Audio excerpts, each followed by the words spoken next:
첫 단추를 잘 껴야 우리가 금년 한 해도 하나님의 놀라운 은혜가 임할 줄 믿습니다. 1년 52주인데 이 52주 예배에 승리하는 여러분 되어지기를 주의 이름으로 축원하고요. 올 한 해도 여러분의 가정 위에 하나님의 은혜와 평강이 가득하기를 주님의 이름으로 축원합니다. 여러분 새해 복 많이 받으시기 바랍니다. 우리 옆 사람과 인사 나눕시다. 새해 복 많이 받으세요. 네, 새해 복 많이 받으시기 바랍니다. 성도는요 복을 많이 받아야 돼요. 누가 뭐래도 세상 사람들보다도 성도들이 복을 제일 많이 받아야 돼요. 왜냐하면 복을 많이 받아야 그 복을 누리고 또 그 복을 나눠줘야 되거든요. 우리는 복을 받으면 나만 누리기 위해서 복 받는 게 아니잖아요. 우리는 복을 받아야 그 복을 가지고 뭐예요? 나눠주는 삶을 살아가요. 그렇기 때문에 우리는 복을 많이 받아야 돼요.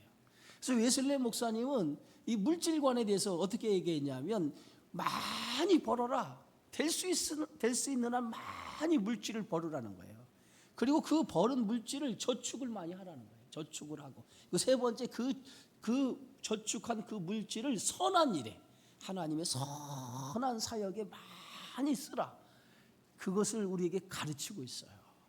그러니까 여러분 누구보다도 새해에는 복 많이 받으셔서 그 복을 가지고 나누어주는 그러한 기쁨의 삶이 여러분의 삶 속에 일어나기를 주의 이름으로 축원합니다. 한번 따라 하시기 바랍니다. 주는 나의 피난처. 다시 합시다. 주는 나의 피난처. 오늘 이 시편 46편은요 표제에 고라 자손의 시라고 이렇게 표제에 기록이 되어져 있어요. 이 고라 자손의 시다라고 하는 것은 고라의 후손들이 지은 시라는 거예요. 오늘 시편에 보면 고라 자손, 고라의 후손들이 지은 시들이 여러 시가 있어요. 자, 이 고라라고 하는 사람은 어떤 사람이냐? 성경에 보면 대표적으로 하나님의 일에 반역한 사람이에요. 반역한 사람. 이 고라는 레위의 증손이면서 이스라엘의 아들이에요. 그런데 모세, 당시 지도자인 모세의 반기를 들었던 사람이에요. 왜 반기를 들었냐? 왜 제사장은 아론만 해야 되고 왜 지도자는 모세 당신만 해야 됩니까? 우리도 지도자 할 수 있고 우리도 제사장 할 수 있는데 왜 우리에게는 지도자가 안 되고 우리는 왜 제사장을 할 수 없습니까? 라고 하면서 뜻을 같이 한 250명과 함께 모세에게 반기를 들었어요. 결국은 이 모세에게 반기를 들었다라고 하는 것은 모세의 권위에 정면으로 도전한 거예요. 그런데 하나님이 이것을 기쁘게 생각했을까요? 하나님이 그들의 이 반역 행위, 모세의 권위, 하나님이 세우신 지도자 모세의 권위에 도전한 이것을 하나님이 기쁘게 생각하지 않았어요. 그래서 하나님의 진노로 말미암아 지진이 일어나게 해서 그들을 땅 속에 생매장해서 그들이 죽게 되어진 거예요.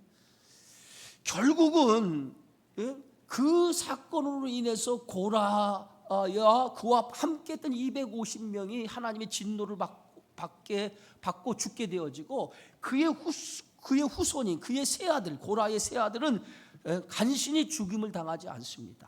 그리고 그 세 아들 후손들이 나중에 성전 문지기와 찬양하는 사역을 담당하게 되어져요.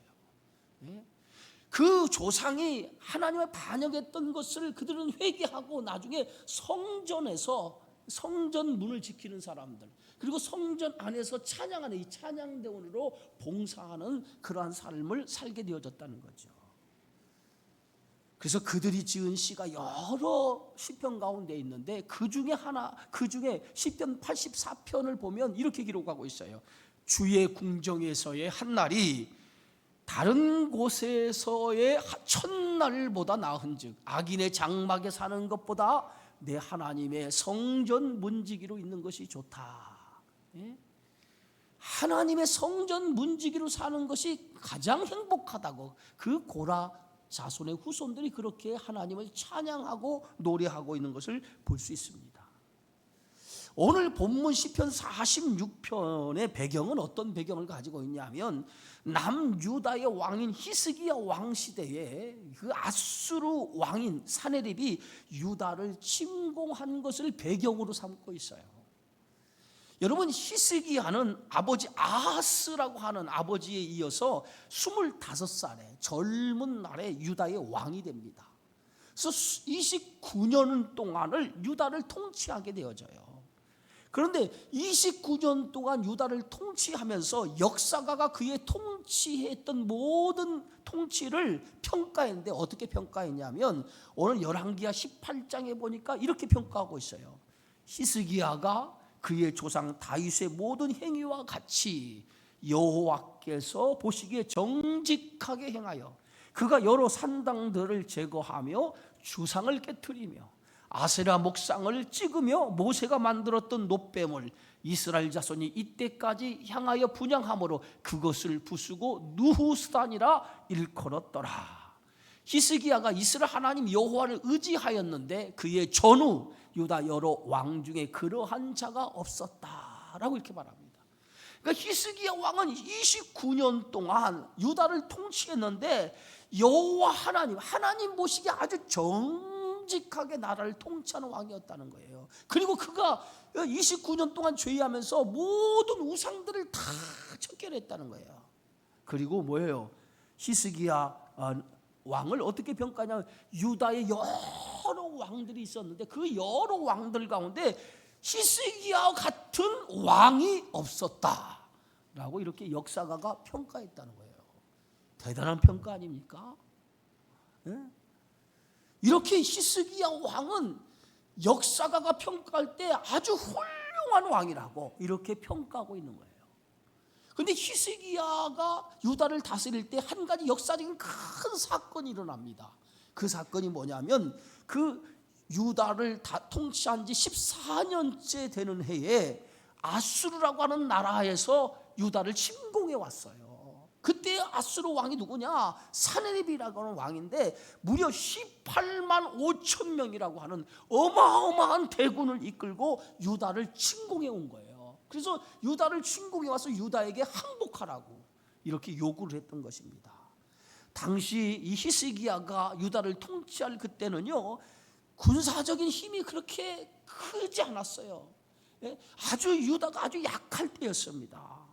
그때의 유다의 그 상황을 성경은 이렇게 표현을 했어요. 열왕기하 19장 3절에 보니까 오늘은 환난과 징벌과 모욕의 날이라 아이를 낳을 때가 되었으나 해산할 힘이 없도다. 유다의 상황을 딱 성경은 한 구절로 표현했는데 어떻게 표현했냐면 아이를 낳을 때가 됐다는 거예요. 그러나 해산할 힘이 없었다. 이게 마치 유다의 그 시대의 상황이고 형편이었다는 거예요. 그만큼 유다는 아주 힘이 없는 무력한 시대였다는 거예요. 그러니까 18만 5천 명이라는 어마어마한 군사를 이끌고 유다를 침공해 왔을 때 유다는 그것을 대항할 만한 전혀 힘이 없었던 거예요. 이렇게 국가의 위기가 다가오자 히스기 왕은 그들을 대항할 힘이 없으니까 결국은 뭐예요? 성전에 올라간 거예요. 성전에 올라가서 하나님 앞에 무릎을 꿇습니다. 무릎 꿇고 하나님 앞에 기도를 하는 거예요. 사네립 왕이 항복하라고 하는 항복 문서, 항복하라는 항복 편지를 성전 안에다가 다 펼쳐놓고 하나님 앞에 기도하기를 시작을 해요. 그 기도가 오늘 열왕기하 19장 19절에 기록되어 있어요. 히스기야 왕이 어떻게 기도합니까?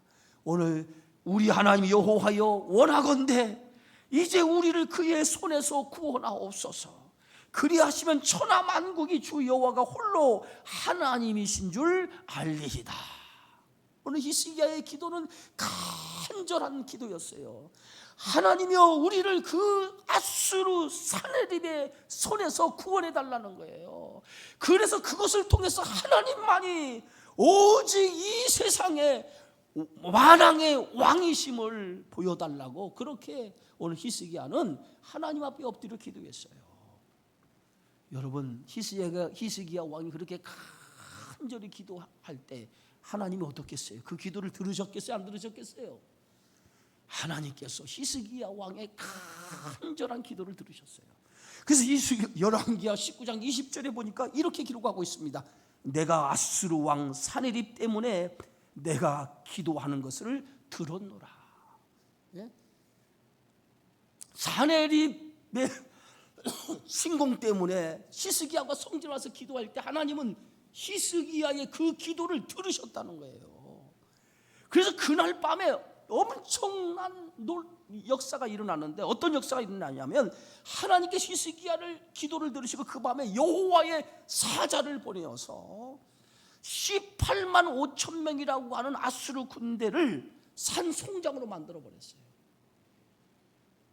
유다 군인들이 아침에 일어나서 보니까 18만 5천 명이라고 하는 사네립 군대가 시커멓게 있었는데, 그 시커먼 그 사네립 군대가 다 아침에 일어나면 다 송장이 되어 있던 거예요. 누가 했습니까? 히스기야의 기도를 들으시고 하나님이 여호와의 사자를 보내어서 그들을 다 송장으로 만들었던 거예요. 그것뿐만이 아닙니다.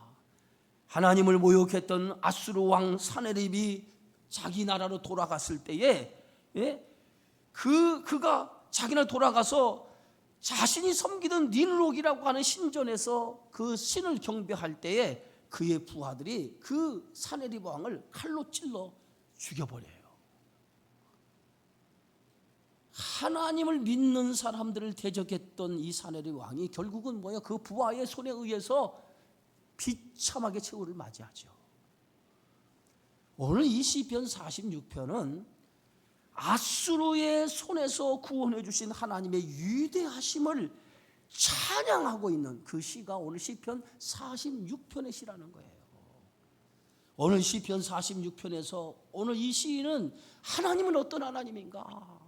하나님은 어떤 하나님인가? 그 하나님에 대해서 밝히 드러내고 있는 걸 볼 수 있어요. 첫 번째, 하나님은 어떤 하나님이에요? 오늘 시편 46편 1절에 보니까 하나님은 우리의 피난처시니라고 말합니다. 하나님은 우리의 피난처시니. 그러면서 환난 중에 만날 큰 도움이시라. 여러분, 피난처라고 말은 위급할 때 피할 수 있는 완전한 곳, 그것이 피난처 아니겠습니까? 어떤 위급한 일을 당할 때 그 위급할 때에 피할 수 있는 곳, 안전하게 피할 수 있는 곳, 그게 피난처인 거예요. 다윗은 왕이 되기 전에 사울 왕에게 쫓김을 당했어요. 하루도 편히 누워 잠을 자지 못할 정도로 그는 사울 왕에 의해서 하루하루 쫓김을 당하는 삶을 살았어요. 그런데도 그 가운데 하나님이 그를 도와주셨어요. 하나님이 그를 지켜주었어요. 하나님이 그의 피난처가 되신 거예요. 오늘 시편 121편 5절에서 7절에 보니까 여호와께서는 너를 지키시는 이시라. 여호와께서는 내 오른쪽에서 내 그늘이 되시나니 낮에 해가 너를 상하게 하지 아니하며 밤에 달도 너를 해치지 아니하리로다. 여호와께서 너를 지켜보는 환난을 면하게 하시며 또 내 영혼을 지키시리로다.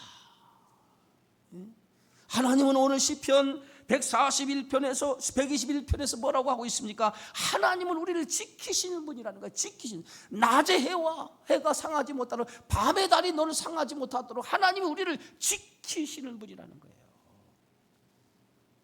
히스기야 왕이 아수르 사네립 왕의 항복문서를 받고 성전에 올라가 편지를 펼쳐놓고 하나님 앞에 기도한 것은 하나님만이 나의 피난처가 된다라고 하는 확신과 믿음이 있기 때문에 그가 성전에 올라가서 하나님 앞에 엎드려 기도하며 하나님의 부르짖은 줄 믿습니다. 우리 인생의 피난처가 누굽니까? 오직 하나님이에요. 하나님. 믿으시기 바랍니다.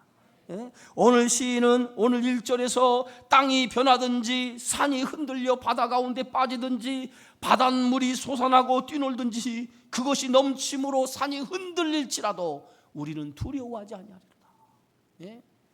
땅이 변하여 산이 흔들리고 바다 가운데 그 산이 빠지고 바닷물이 솟아나고 뛰놀든지 그것이 넘침으로 산이 흔들리는, 이게 뭐예요?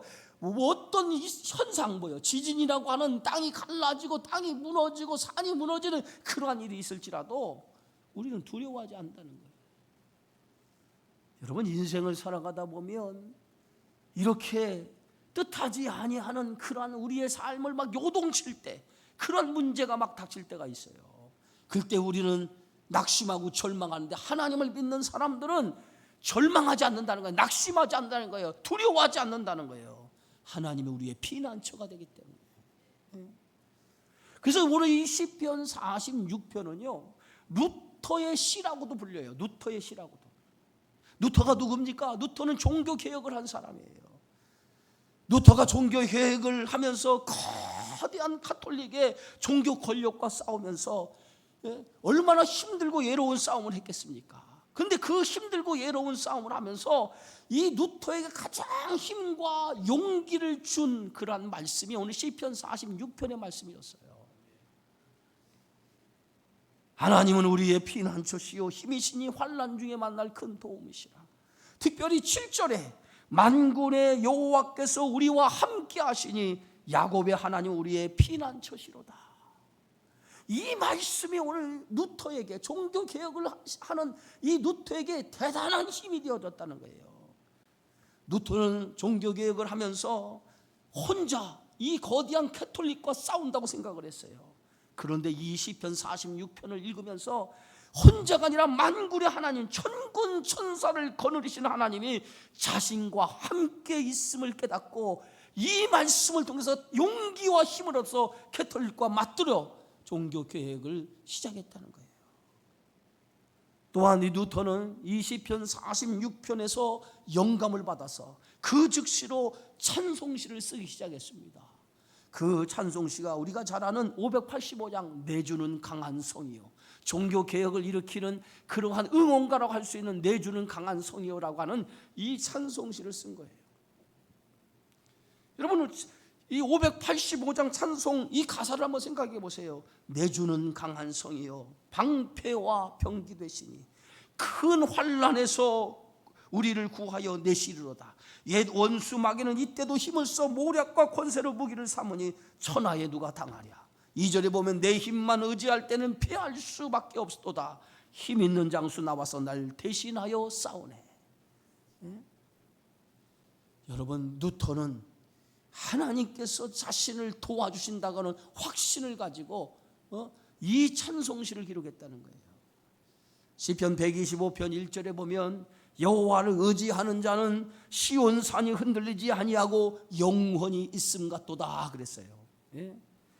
여러분 시온산이 흔들리지 아니하고 영원히 있음 같다. 여호와를 의지하는 자에게 주시는 축복이라는 거예요. 성경에 나와 있는 믿음의 사람들은 한결같이 형통의 복을 누렸습니다. 그 형통의 복이 어떤 복입니까? 하나님이 함께 하시는 복이에요. 그 대표적인 예가 요셉입니다. 요셉은 하루아침에 애굽의 종으로 팔려갔지만은 하나님이 그를 형통한 자로 만드셨어요. 요셉이 형통한 자가 될 수 있었던 것은 환경이 아니었어요. 하나님이 함께 하심으로 인해서 요셉은 형통한 자가 되었다는 거예요.